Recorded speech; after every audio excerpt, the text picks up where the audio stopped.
So we've got some attendees coming in now. So welcome everyone to Kensington Kilburn Better 2021. So to start off, when the US Capitol was stormed on the 6th of January, traditional hardline writers groups were also joined by supporters of QAnon. Whilst on the surface this looks like a simple conspiracy, QAnon is actually a more complicated entity with conspiracy antecedents and mysterious individuals behind its birth in 2017. The new digital space available in the 21st century, alongside the increased cynicism and revulsion experienced by many towards mainstream politics, has prompted citizens in a variety of countries to look for political alternatives. Some of these alternatives to our eyes might seem bizarre or esoteric. From the outside, perhaps we cannot really understand them. So we need to ask, where do these conspiracies come from and who becomes fascinated with them? So much so, in some cases, they would attack the greatest symbol of US political authority. This is no freak event. It's time that we listen to their stories, as well as thinking about why people are drawn to things such as QAnon and other conspiracy theories. As an article in Politico magazine in 2020 put it, you're living in the golden age of conspiracy theories. What is behind their ascendance? And do we have reason to be worried? So in order to answer these questions, we have an amazing panel for you tonight. Just to let you know, the video will be recorded and distributed on YouTube and available to watch later. So we have Jitarth Jadeja, a former QAnon believer turned spokesperson for those re-emerging from conspiracy-led beliefs. Booker Prize longlisted James Meek, author of the recent LRB essay, Red Pill, Blue Pill, that looks at the power of conspiracy theories in the UK. QAnon Anonymous podcast's UK correspondent and researcher, Annie Kelly, writer of the article Mothers for QAnon. And then lastly, educator and social psychologist Alexandra Stein, author of Terror, Love and Brainwashing, Attachments in Cults and Totalitarian Systems. So starting off will be Jitarth, followed by James with Annie, and then Alexandra will finish off. So I'd like to warmly welcome Jitarth Jadeja to the microphone. Welcome, Jitarth. We'd like to hear your story. Thanks there, Tom. Just one thing, I'm definitely not a spokesperson. I'm just someone out there talking about my story. But yeah, so obviously my name is Jitarth Jadeja. I'm 33. I live in Sydney. I just graduated with a degree in economics and mathematics. I have a 1.5-year-old niece who I think is the cutest thing in the whole world, but obviously I would. And what else? I like long walks on the beach, and I hate tomatoes. I really do. It's just the textures. They're really squishy. I don't like it.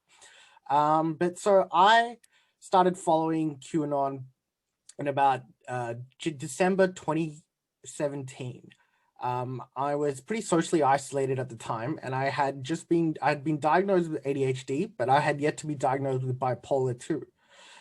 So my mental state was pretty chaotic. Now, in case, I'm going to assume no one knows anything about QAnon here. So Q essentially is an online poster who makes a post on an anonymous image board called 8chan primarily. He started on 4chan. I'm just going to skip over the little technical details that don't really matter too much, but he's an anonymous poster. Now, he emerged around October 2017. His last post was last December, and he's made about 4,000 posts, I believe, as of last count. And essentially these posts put forward a multitude of different ideas. Now, I'm sure most of you have probably heard the idea that the main one that the media seems to run with, that, the world is controlled by the Democrats, and, the world is controlled by a evil cabal of, pedophiles, right, who practice Satanism and whatnot. That's true, but that's really just like the taut skin on the layer of QAnon. There's a lot more muscle behind it because, I mean, to be honest, in a post Jeffrey Epstein world, the idea of a pedophile evil cabal is not as outrageous as it would have once been, you know, despite still being outrageous. So I started following Q in about 2 months after they started posting. And I was initially drawn to it because at the time I was very disaffected and I was very dissatisfied with Donald Trump. I was originally a Bernie Sanders supporter. I took an interest in American politics after going on exchange there. And I was a big Bernie bro. And following what happened with WikiLeaks and, you know, all that jazz, I was very anti-Hillary Clinton. So when Donald Trump won, that kind of shattered my world. The month before Donald Trump had won, I had been diagnosed with ADHD, and it's quite rare to get diagnosed as an adult. You usually get diagnosed as a child. In my case, there's certain standards that you have to meet, or standards like that are very quite restrictive and high. So the point I'm trying to make is that my world had sort of been shattered on a micro and macro level, and as a result, because of Trump's election and the fact that no one even talked about it, everyone thought he was going to lose, including me. We all thought he was going to lose. I didn't know who to believe. I didn't know what to trust anymore. So I essentially went looking for alternative media, alternative information. That's kind of how I stumbled onto Alex Jones and InfoWars. So that's the kind of a place I was in when Q came along. And then it's hard to describe what specific conspiracy theory Q is. It's not really a conspiracy theory. It's more like a conspiracy cult. It's more like a phenomenon. If you think about it, you'll probably hear that because it's kind of like a big tent, right? Every single conspiracy theory you can think of, plus some you've never heard before, can be attributed to Q's posts, because his posts, a lot of them, they're quite vague. You know, they ask a lot of rhetorical questions. You have to project an understanding. People have to decode it. There's a whole community of decoders, you know, that exist within Q. Some, they come and fall, you know, they rise up, rise down. So at the time, I got to the stage where I believe the world was controlled by some reptilian interdimensional aliens, and Q was backed by military intelligence and some other interdimensional aliens to try and save the world. Now, as a result, there's no specific canon to Q. No single Q follower has the exact same belief. They all have different beliefs, whether it's aliens, angels and demons, like whatever, right? Matrix, etc. But the one core canon is the storm. So what the storm is this particular day of days, this reckoning that will come. It is the unsealing of sealed indictments, the declaration of martial law, military tribunals for civilians who are supposed to be members of this cabal, like Hillary Clinton and Barack Obama, etc., the Pope, the Queen, whatever, followed by public executions, and then everything's going to be great.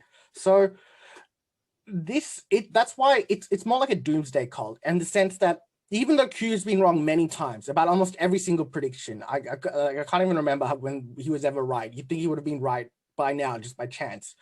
It's not specifically what Q says that is the problem. It's this system of this meta narrative that they've created, because Q followers believe that they're not in a battle between, you know, Democrats and Republicans. It's not just that. It's not a battle between, you know, socialism and capitalism. It's not a battle between authoritarians and libertarians. It's a battle between good and evil.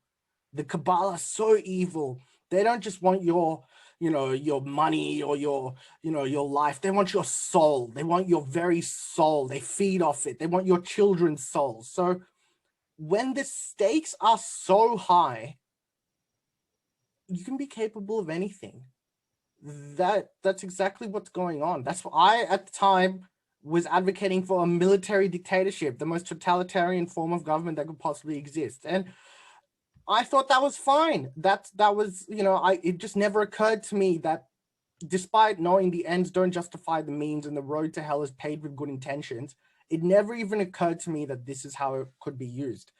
And we can talk about, oh, there's not that many, there weren't that many. No, listen. Q came around in October 2017. It's now March 2021. It's less than 4 years. There are members of Congress who are Q followers. There are millions of them around the world, millions. I cannot think of another movement that caught so many people within its grasp so quickly. If Q was a TV show, it would rival Game of Thrones. And I think that that's just kind of a general outline of what it is and where we're at. And yeah, I'm happy to answer any more questions when the time comes. Thank you. Thank you so much, Jitarth. Thank you. That's really interesting. Thank you for that. A great introduction to QAnon and a little bit about it. I want to move quickly on to our next speaker, author James Meek, who is also contributing editor to the London Review of Books. James, welcome. The mic is yours. Thanks very much.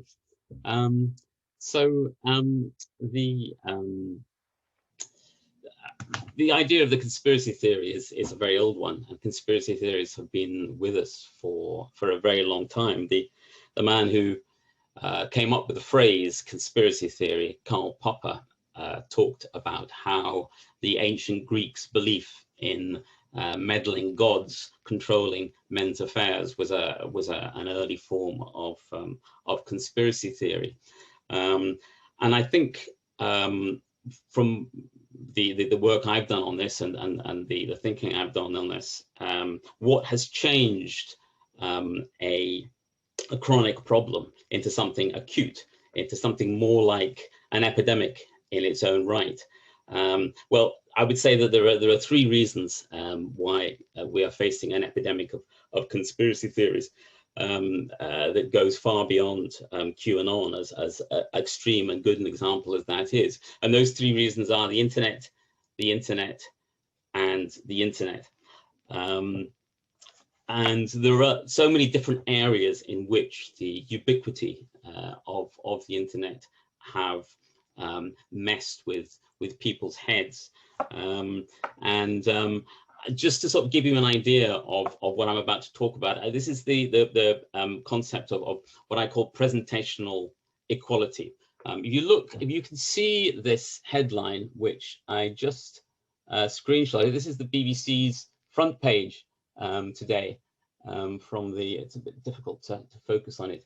MPs agree to extend COVID powers until September. It's the BBC website. It's a nice, cozy, safe thing. And if you just flick, nothing has changed except the headline. MPs agree in secret to strengthen vaccine toxins. I just made that up. I did that in the 10 minutes before we came on here. I wrote it in a font off my computer. I haven't distributed it. And that is what is happening a million times a day. We have 40 years ago, before the internet came along, there were so many cues and signs and signals that the fake information you were being given, it was still out there, but it was harder to get hold of. It didn't press itself into your face constantly. If you were given some pamphlet or leaflet which contained information about how the lizard people were containing everything, controlling everything, then it was quite likely to be given to you by somebody who smelled of cat pee and was wearing sandals in the middle of December. Yeah, there were these little signs. So that is one of the things that have happened. The other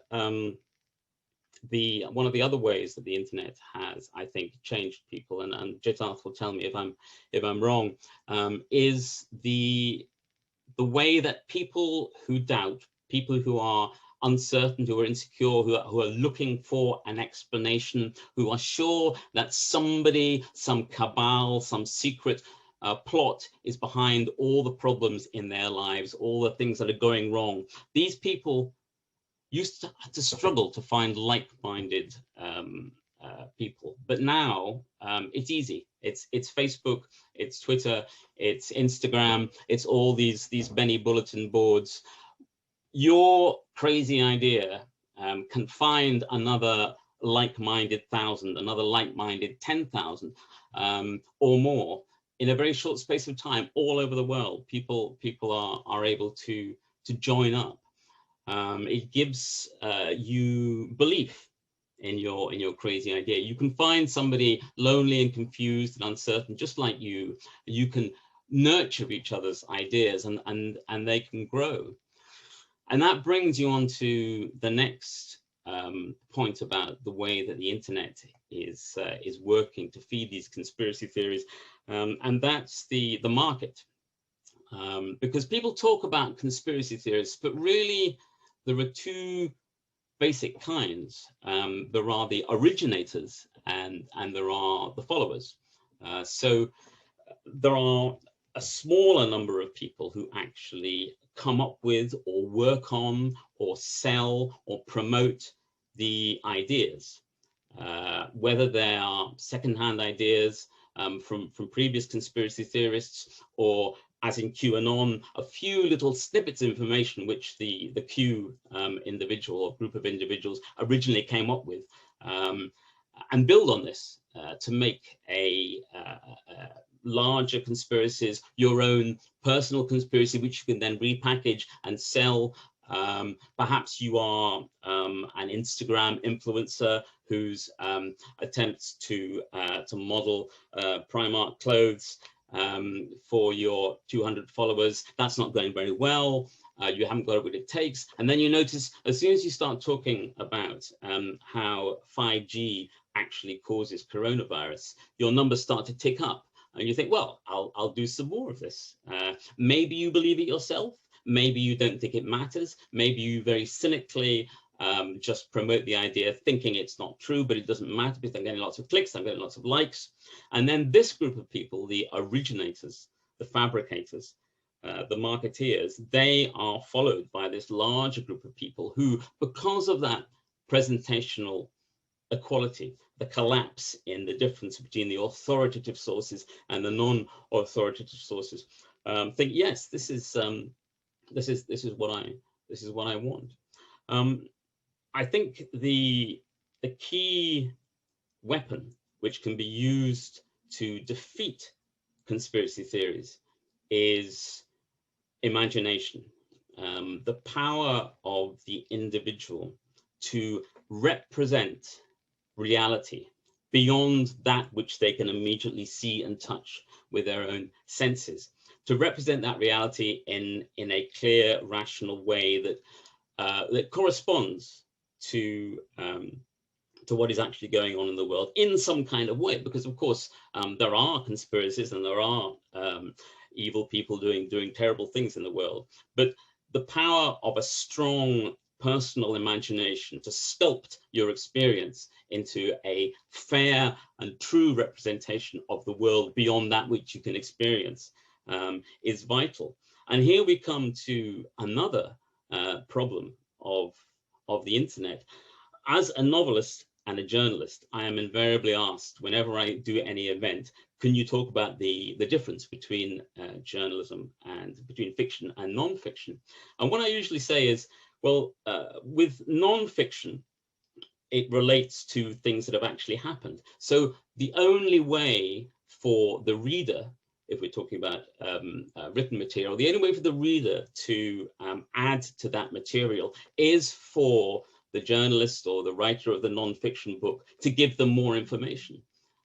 Whereas with a novel, the reader is part of the exercise. The reader uses their imagination to add to the information that the novelist or the writer of the TV show gives them. And with the internet, that sort of boundary has kind of collapsed. And one of the problems is that now, instead of you, the consumer of information, having to wait for the reporter or the documentary maker to give you more information if you want to add to what's there, there's just no limit to the amount of extra information that you can pile on from the internet onto any little scrap of actual information that you are given. And there is no need anymore for the fabulist. Everyone can apply their information to shovel up any bit of data that they require from the internet and make any fable they wish. Okay, thank you very much. That was very interesting, James. I particularly like the BBC website change there. That was really interesting.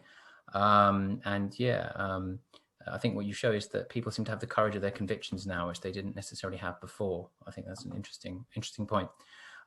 So without further ado, I'd like to introduce Annie Kelly, UK correspondent to QAnon Anonymous podcast. Over to you, Annie. What can you tell us?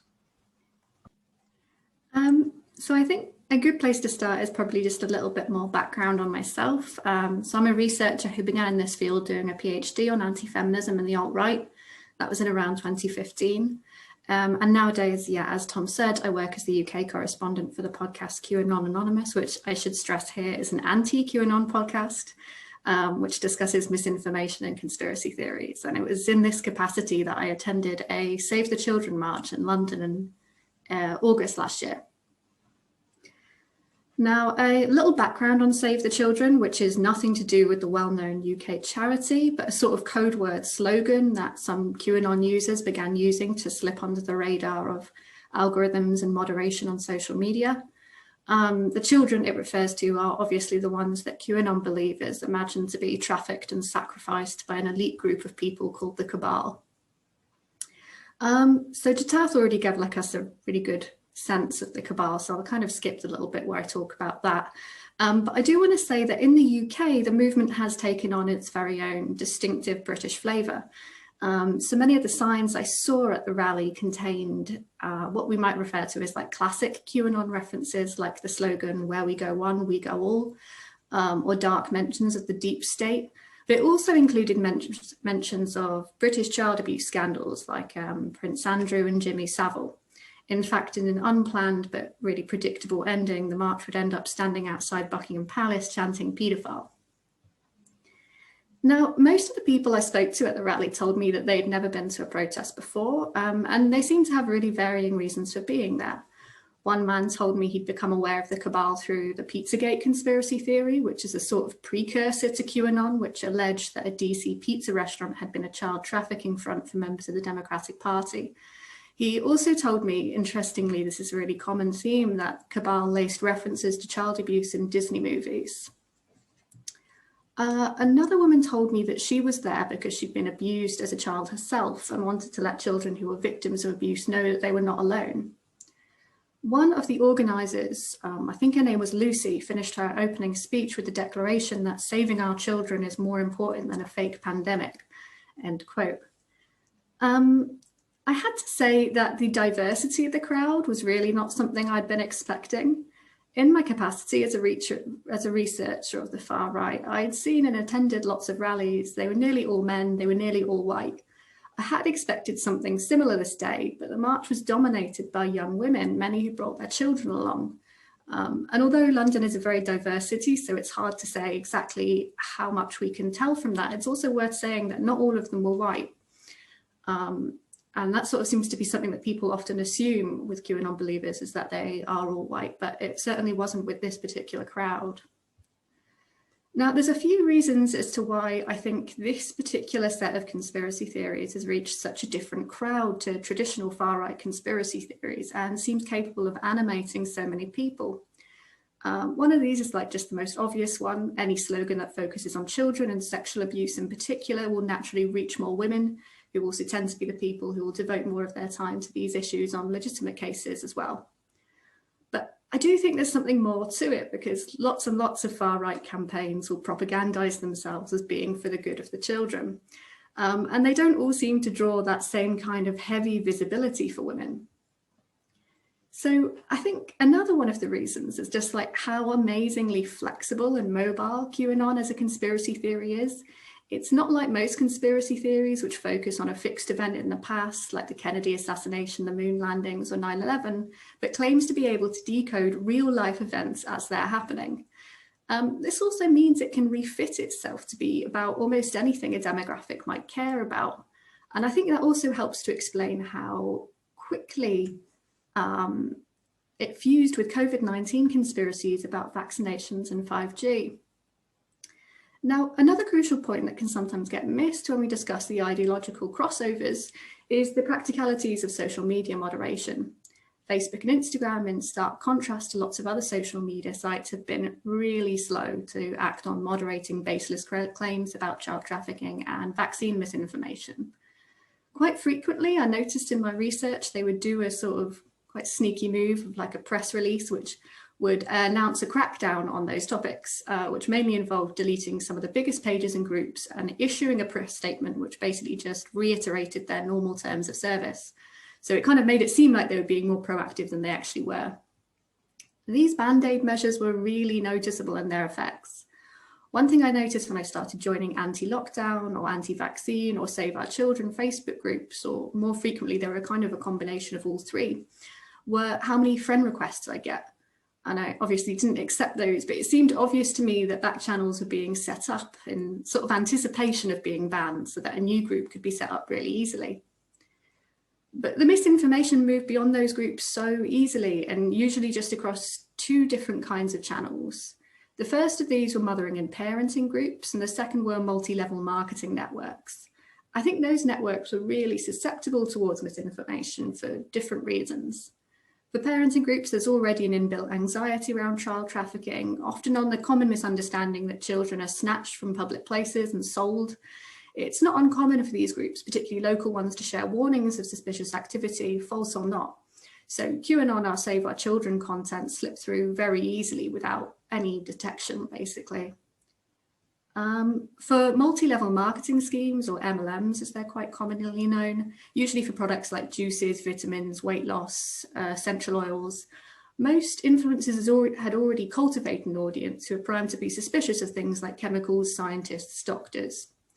They were used to the way of relaying information via personal testimonials, like think, my doctor had no idea how to cure my chronic illness, then I began taking these vitamins and everything changed. These audiences would be particularly persuadable towards anti-vaccine misinformation, moving someone from being sort of vaccine hesitant to actively anti-vaccination. I'm going to finish this with just like a guess for the future and where this goes. And in the interest of fairness, I should say I've been wrong before.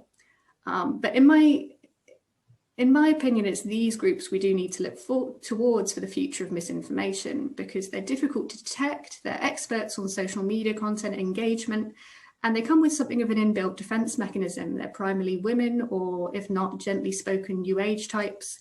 They don't look like what we imagine when we think of far-right conspiracy theorists. My biggest concern looking forward is that as more people get the vaccine, we're going to see increasing alliances between those who have had genuine bad side effects, those who think they've had side effects, and people who are keen to make as much money as possible from this new wave of public mistrust. We're all more susceptible to testimonials like that than we think, and it doesn't seem particularly like our press have much of a filter against it.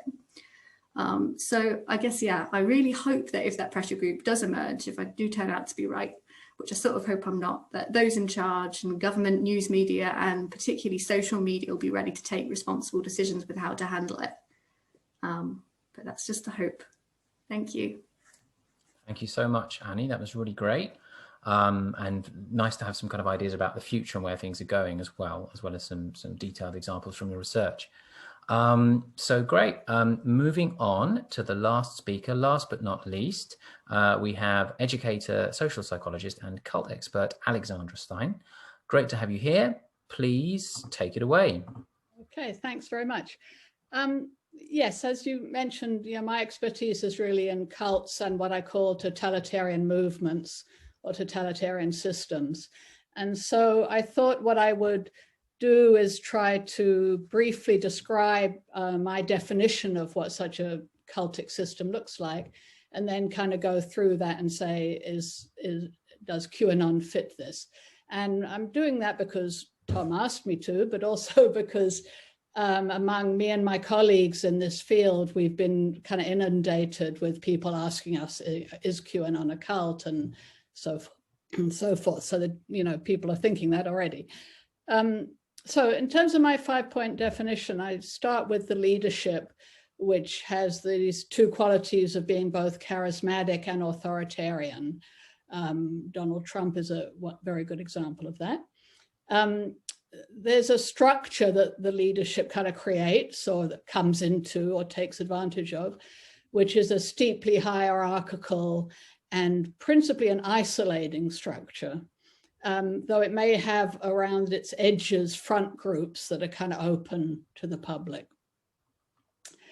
The ideology of these systems is totalistic, it's exclusive, it's fictional. It explains everything for all time, and it's all you need to know, and no other belief systems need apply if you're in one of these groups. So within this kind of leadership, with this kind of structure and these kind of ideologies, there's a process that takes place, which I call brainwashing, though there are many other words to describe the same thing. And that's really when you can isolate somebody, engulf them within that system, that you have created the idea that this is a safe place, this is the good place. But then you arouse chronic levels of fear or stress. And that's a long explanation that I don't have time for, but that can create what we call deployable followers, which is the 5th point, the outcome, people who will do what you tell them to do, regardless of their own self and survival interest.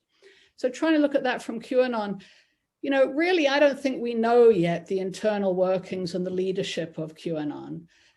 There's people doing interesting research on that, like Dave Troy. He's connecting people like Mike Flynn and Roger Stone and other Trump figures. But I think we don't really have the answer yet. But there's various players and networks coming together. Some people are seeing this as a live action role play, a LARP that's kind of gone rogue. I think it's a little more sinister than that. I think there is some deliberate seeding that's gone on somewhere. Again, with the structure point, my second point, I don't think we know much about the internal structure. We're sort of seeing the outside edges of this. But we do know that a lot of cults are part of these networks. So we have the evangelical mega churches in the US. You can look at Jeff Charlotte's brilliant work on the family and to find out more about that. The Epoch Times, which is a newspaper run by Falun Gong, which is a large cult, has been amplifying QAnon stuff and supporting Trump. And oddly, I got an email last week from a journalist for the Epoch Times asking me to do an interview with them about brainwashing. And I politely declined and suggested they talk to their employers if they wanted to know about brainwashing. Falun Gong is very good at that. So we have these networks of other cultic groups. And I think, you know, Annie mentioned the multi-level marketing groups. You know, again, people in those groups are already believing in a kind of fictional ideology, and they're kind of used to these absolute belief systems. So I do think it's kind of easy to pull them in. I think the other structural element to look at is what happens to followers, and are they getting isolated from their prior friends and families? And maybe Jitarth could speak about that later, what happened to him. Because in a cultic organization, that's going to be almost diagnostic of it being a cult, is when they start isolating you from friends and family and start, excuse me, controlling your relationships in a way. So I don't know if we're seeing that in QAnon. In terms of the third point, the totalistic ideology, clearly we're seeing that. I mean, that's just plain as day. And I think, you know, the everything's connected. We have the great leader, whoever it might be, whether it's Q or Trump or whoever else is going to appear. We know everything. We've got all the answers to everything. And again, it's totally fictional. And that has, and also people who join are an elite. They're the ones in the know. And also this apocalyptic thing that Jitarth talked about is typical of a cult. The storm is coming. And we also have loaded language, which we see in cults, which is this special in-group language that actually starts serving to isolate people from people who aren't in Q, because they can't understand what the hell you're talking about. So I think we definitely see this totalist ideology. In terms of the fourth point, the brainwashing process, I think, I have heard a lot of stories of people do tend to get isolated from their friends and family. There's the message that Q is the safe place. We're the ones who are going to be saved, so to speak. And we've also got these chronic fear-arousing messages, the satanic this and that, the apocalypse that's coming, all the terrible things, the microchips, all of those various things that we're hearing about. So I think people are experiencing, when they're going down this rabbit hole, both a feeling of they're going to be saved, but also anxiety, a kind of chronic anxiety about all the horrors that there are. And that's really the recipe for brainwashing. If you isolate people within that terror and love, as in the name of my book, those are the kind of key things you have to alternate. So the outcome of all this is deployable followers. And I think we are seeing deployable followers. We saw January 6th, the storming or whatever you want to call it of the Capitol, these demonstrations, the amplifying of these messages, to presumably try to keep Trump in power initially, the January 6th, and other destabilizing ends that we don't quite know what. But then the final sign that I see is the fact that these distressed family members are coming to people like myself. Usually people don't find me to get help unless there's a cult problem, so there is something there, again, just that phenomena that says to me, So my kind of final thought, I think this is probably seeded quite deliberately by some networks, and it's working well. I know that sounds like a conspiracy theory, but I'll own it. I think there's still important information that's missing, and there are good researchers trying to get at that and get at what those networks are, and I think some of that's going to come to light. But it looks like a cult, but a kind of different one, I have to say. Or maybe, actually, just my last word, I think it looks more like what I would call a totalitarian movement rather than a cult per se. And the cult part might be more internal and central that we're not seeing. So I don't know, did I get in my 8 minutes? You did, just over, but that's perfectly fine. Sorry, I had a tiny little internet sort of blip at 1 second during there. I don't know, coincidence, I'm not really sure. But anyway, something happened. But anyway, it's fine. I'm back in the room now. So yes, great. Thank you very much, Alexandra. That was really interesting. I liked how you kind of mapped that with positive with Jitarth's experience, as well as map that over your own experiences of cults and whether there's some kind of crossover. That was really, really interesting. So yes, we have some questions that have popped up. So there's one that I'd like to possibly put to James, but obviously it would be great for other people to join in as well with that, if they can, if they feel able to. So it's a question from Chris Hyde. James explained the central role of the internet is spreading conspiracy theories, but surely large sections of the UK press have been spreading distorted messages and misleading readers to promote the ideology of the billionaire press barons for decades. Or am I guilty of spreading a conspiracy theory? Isn't the point that people can be easily misled, whatever the medium? So that was from Chris Hyde.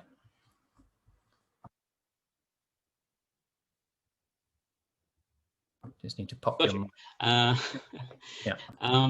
Absolutely. But 30 years ago, again, this magical time, this paradise, I read The Guardian, and I read and I watched the BBC News. I listened to Radio 4. Maybe I lived in a bubble. But the point I'm making is I had no idea what was on the front page of the Daily Mail, still less what was in it.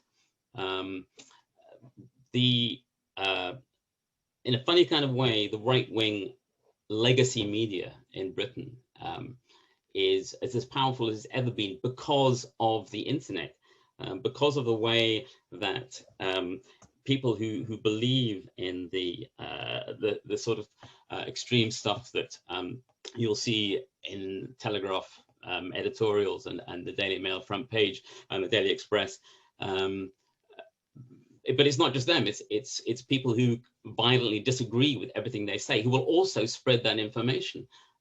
So I always know every day now, if I look on Twitter, what all the people I don't really like and don't agree with and don't believe in are thinking. And maybe that means that's great, you know, I'm outside my bubble. I know there are lots of horrible people out there, but sometimes I think, well, was the world a worse place when there was a bit more compartmentalization going on? But I mean, just listening to the to my fellow panelists, and all great, really interesting contributions.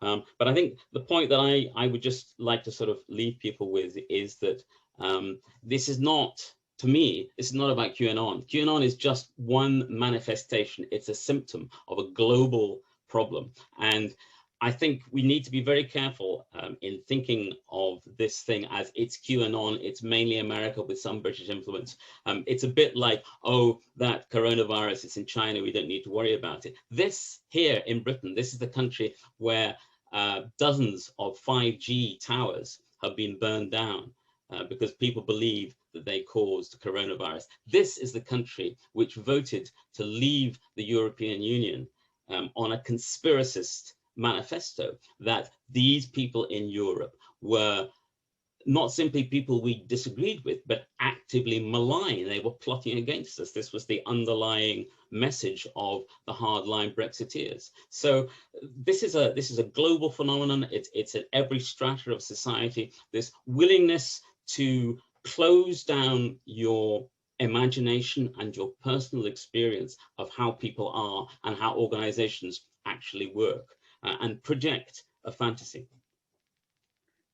Can I speak a little bit to that? Because, you know, I'm a big fan of Hannah Arendt, and she, you know, talks about, because I mean, I agree with James that there is a global climate that's created that allows things like QAnon to take root.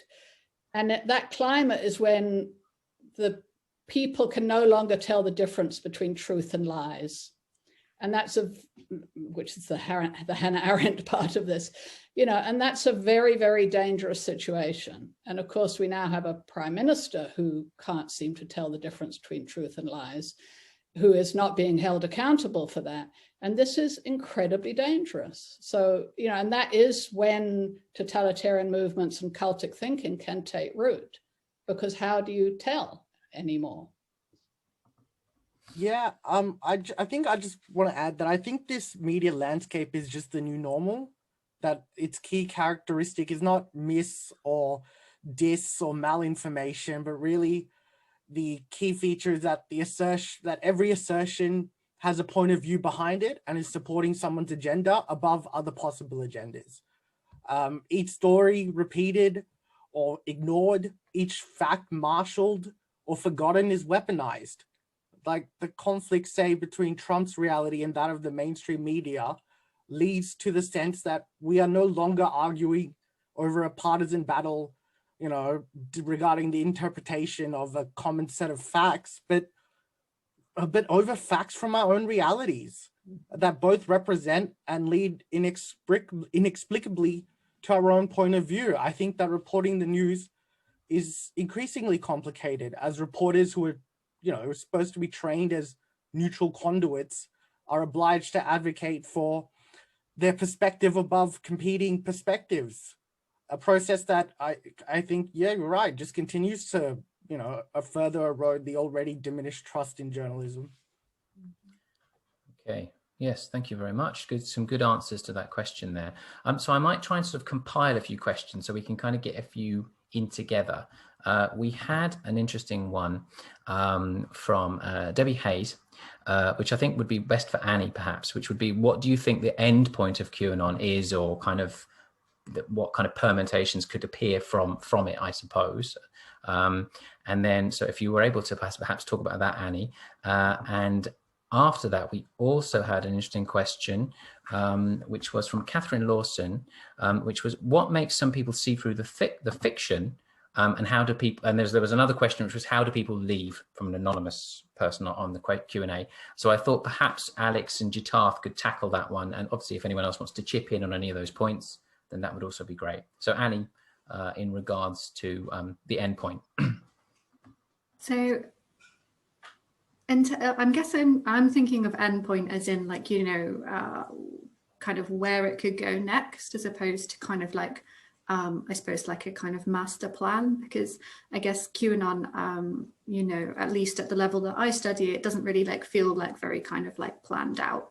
But I think there's certainly kind of like signs that we can get, like from, you know, kind of observing these kind of various different groups, in terms of, and yeah, I have to say, none of them are very good. Like, none of them are like particularly like things that any of us, I think, would like wish to happen, but they are certainly like fears that I have when I kind of observe these groups. So one of them, which I noticed really early on, was like the tendency a lot of the kind of Save the Children groups in the UK had towards vigilantism. So, you know, kind of pointing out kind of like local people who they kind of thought were suspicious, or were working for the cabal, or were kind of, you know, they would say kind of stuff like, it's well known that they're a paedophile and stuff like that. And, you know, that may well be true, but it certainly kind of seemed like it kind of was quite an ugly kind of tendency that the moderators had to kind of constantly be watching out for, essentially, on all of these kind of chats, because they knew that it was inciting violence of kind of the most clear-cut kind. My fear is that as Facebook and Instagram and all of these kind of sites have kind of, yeah, sort of cracked down, but like, you know, as they increasingly become less and less welcome on these sites, is that they move to much less closely observed ones, that they sort of self-silo in effect. And that usually has a kind of tendency of also hardening groups. They come down to their most radical members, essentially. And as they kind of move to sort of Parler and Telegram and all of these kind of places, it's certainly been a fear of mine that like we will see kind of an act of Save the Children related violence. So I think that's one end goal. And I guess, yeah, the other one is kind of what I was talking about with the kind of anti-vaccine kind of like sort of pressure group that I think is probably rising and is probably going to become quite big in the next year or so. Again, all of these things, not things I would desire, but just kind of avenues that I can see these kind of conspiracy theories heading towards.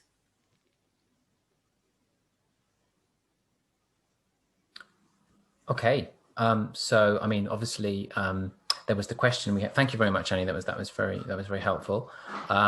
We had a question about what makes people see through QAnon, and why do people leave? And actually, another questioner, Mdima, has said, you know, Jitarth, particularly, what made you leave, really? So I think perhaps Jitarth and Alex, if you can perhaps answer that question, maybe starting with you, Jitarth. Yeah, sure. So it's a long story, but I guess the tipping point. So there was a decrease in my social isolation, a better mental health, obviously. But those are correlations, they're not causations. The thing that got me was that there was this one proof, right, that Trump and Q were connected and working together. Someone had asked Q to get Trump to say the phrase tip-top, tippy-top shape as kind of a shout out to like the QAnon community, right? 4 months later, Donald Trump in front of the White House, they're at an Easter egg hunt, and he's talking about the White House, and he says, he says about the White House, oh, look, we love the old girl. We keep her in tip-top shape. We call it tippy-top shape. So, you know, I was like, oh, well, that's proof. That's a very unique phrase. I've never heard that phrase before, right? So, I mean, that could only mean that there's a connection between Trump and Q. Who knows what happened 4 months later? I didn't want to know. It wasn't until I was really like teetering on the edge that I went and tested this one last thing I was holding on to. And funnily enough, it was a YouTube video, and it had like 1,000 views. Production quality wasn't great, but the content was good. And essentially what the video was stating was that, first of all, the person who asked Q to get Trump to repeat the phrase had the same ID on this anonymous posting board as the person who pointed out that it was said, right? Which is, it's okay. That's very convenient, right? But more importantly, that is just something that Donald Trump says. He says that from time to time. He said it before and he'll say it again. And it wasn't even that bothered me. It was the fact that, just think about this for a second. First off, you would have to observe Donald Trump very closely to pick up on the fact that he says a specific phrase, right? Then to creatively come up with a way to use that information as a proof is, I thought that was almost sociopathic. Unfortunately, I've had the mispleasure of knowing a few sociopaths in my time, and that's kind of the level of manipulation that exists. And I saw that and I was like, if I've been manipulated like by this in this way, then there are ways that I've been manipulated that I have no idea about. And it was in that moment that I kind of just got everything that I'd ever, learned or believed or, in the last few years and just wrapped it all in a ball and just chucked it in the bin. And I was like, I'm done. So that was for me personally. And I guess it just, to answer the second part of what gets someone out, this is a problem. I don't know, because that was just me, right? I agree with Dr. Stein that this is a cult. Like there shouldn't be any academic debate about it. We're way past that. It's definitely a cult, right? A conspiracy cult. How do you get someone out of a cult? I mean, the problem is I recruited my dad. I told my dad about QAnon, and he still believes in it to this day. And I don't know how to get him out. I've tried. You can talk about focusing on someone's behavior, distract them. There's a reason why they're spending all day in front of the computer instead of like mowing the lawn. But ultimately, I don't have the answer for that. Okay, thank you, Jitarth.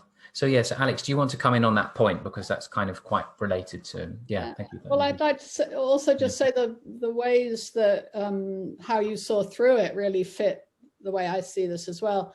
That brainwashing in the cult is an emotional process of attaching to this system, which is actually a trauma bond, we can call it.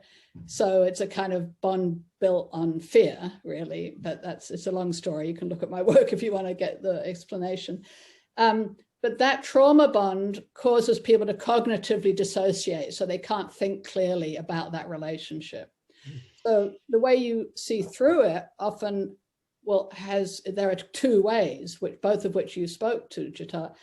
One is an emotional attachment outside of the cult, or even inside the cult, but a true emotional attachment, as opposed to a kind of the cult speak one.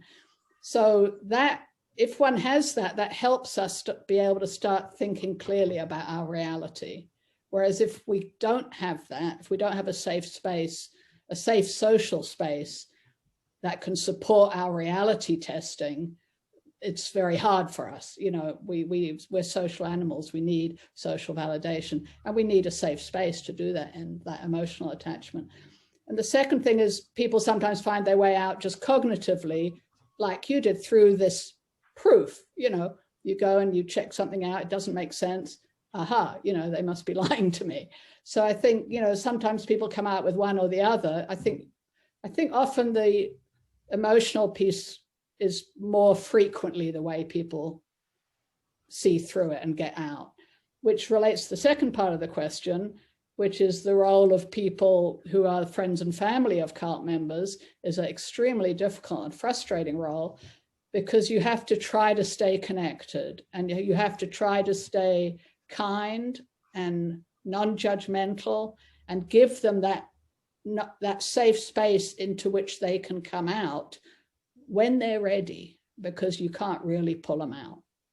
But if you get pissed off at them, you know, if you get, which is what the cult wants you to do. They want you to be, you know, push them away, so that just, yeah, forces them to stay there. So you kind of have to get over all the unhappiness that it causes when you've lost someone to such a thing, and try to stay present as much as possible and be ready to, you know, be that safe landing place. But it's really difficult, though. Thank you, Alex. That's a really, really helpful answer, I think. I hope that was helpful for Jitarth and for other people as well listening. So just a final question. I'd like to give every speaker maybe just 45 seconds, a minute to sum up at the end. So just a quick final question I'd just like to put to you, to James, just for maybe a minute or so to answer, which would be a question from Richard Walker, which was, Mark Zuckerberg and other internet moguls have been hauled up to testify before the US Congress. They have clearly abused their power, but should we be concerned about the US security establishment starting to censor the internet, or has the situation gone too far, in your opinion? So, well, I mean, that's a massive question, and we could have days of panels talking about that. I think it is a difficult balance, and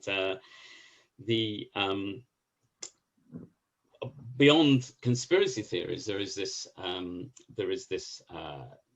tidal wave of abuse and violent language being directed against people on the internet, and there have been some interesting developments recently. The thing is that Facebook, to take them one example, they know very well that they are walking a very, very narrow tightrope here, because they've always been able to defend themselves, saying, we are not publishers, we're a platform.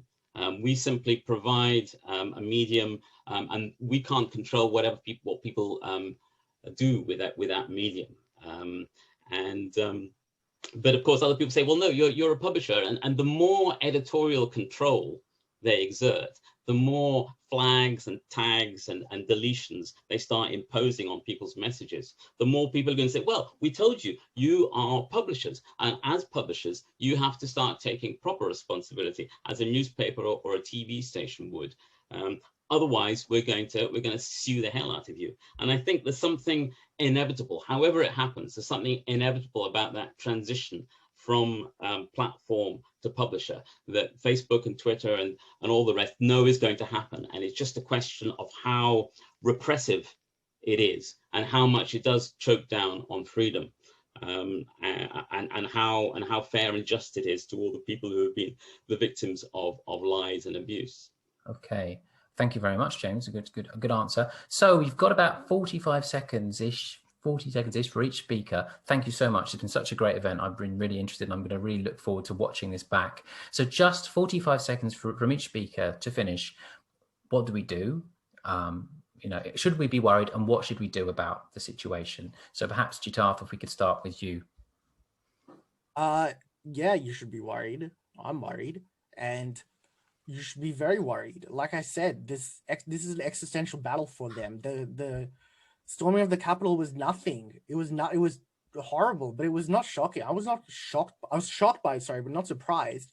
You should be very worried, and you should be scared, because this movement's only been around a few years and it's got millions of people. On top of that, you need to master your fear, because if you do not master your fear, when the time comes, we will not be able to act rationally. And if I hate to be a pessimist, I have seen nothing which makes me think that we're going to get a handle on this situation anytime soon. Okay, thank you very much. That's great. Jitarth? Okay, so over to James.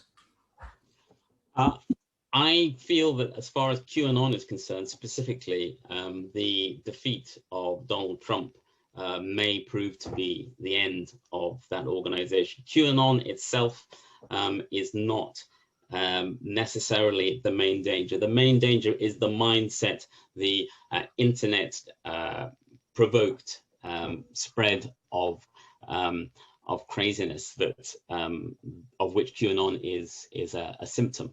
And I feel that the starting point for everyone is to start with themselves, to think very, very carefully about how they represent the wider world.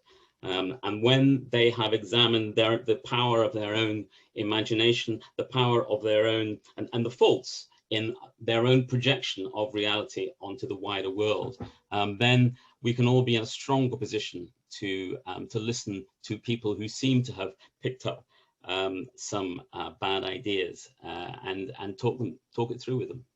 Thank you very much, James. Excellent point. So Annie.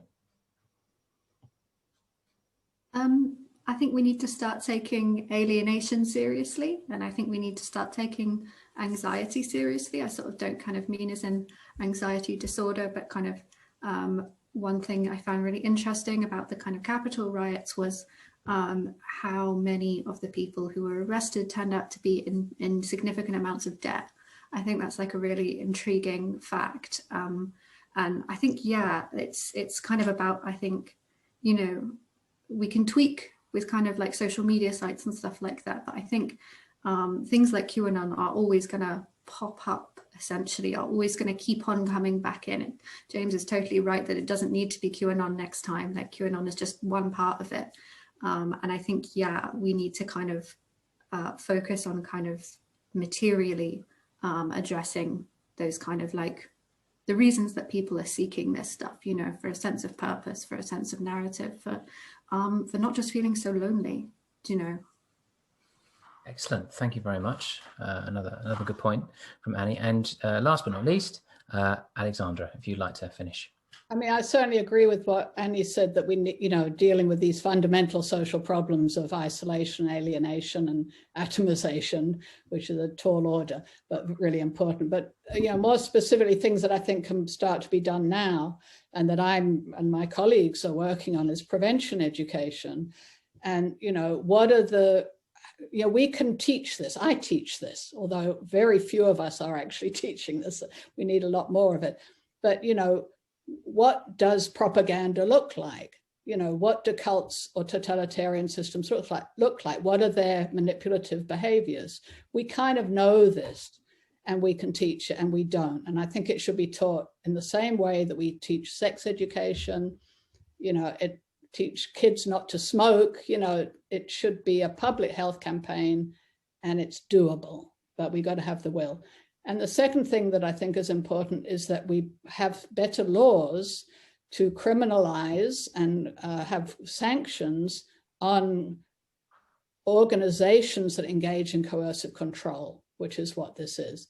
And we have this in the UK right now, but only in domestic and intimate relationships. And we need to be able to use similar laws to sanction groups that are engaging in exactly the same behaviors as domestic controlling abusers are. But right now it's legal to do that in a group, not in a personal relationship. So those are two concrete things I think need to be done.